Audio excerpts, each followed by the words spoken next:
And the moment of truth. Take a look at the shavings.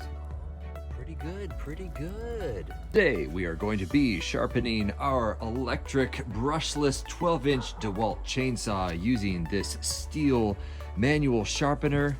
This little guy is just fantastic. You can put it in your back pocket and away you go. Now in this particular case, I have my vice grips right there, and it has connected this to my tailgate, so this won't wiggle anywhere as I'm working on it. If you have a vise with a workbench, that'll suffice just nicely.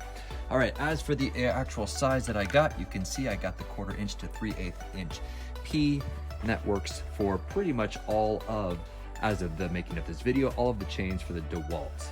There's nothing else beyond this that will actually work. Okay, all right, so go ahead and take a marker, mark one of the chains or one of the links.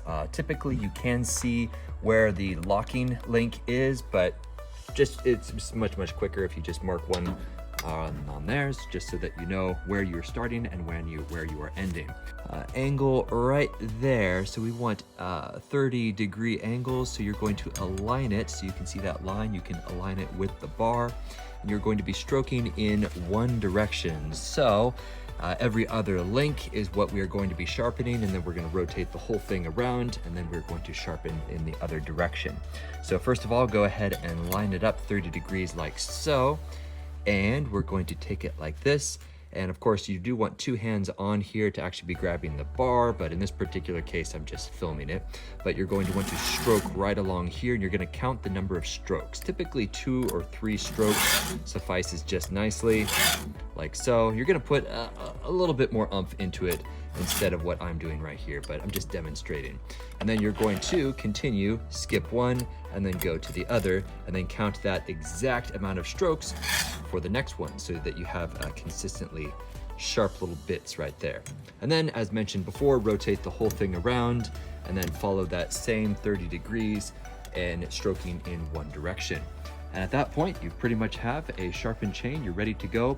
One quick thing, sometimes you have this guide right in front of the area where you were just sharpening, and if your chain is worn down enough and this is not actually achieving a sharp chain, odds are that guide in front has to also be worn down just a little bit. And this tool does not exactly do that. You're gonna need a flat file for that. But in this particular case, I just need to put a tiny little bit of edge on the actual sharp points, and this suffices just beautifully for that. Also, don't forget, a lubed chain is a happy chain. Bar oil, very key.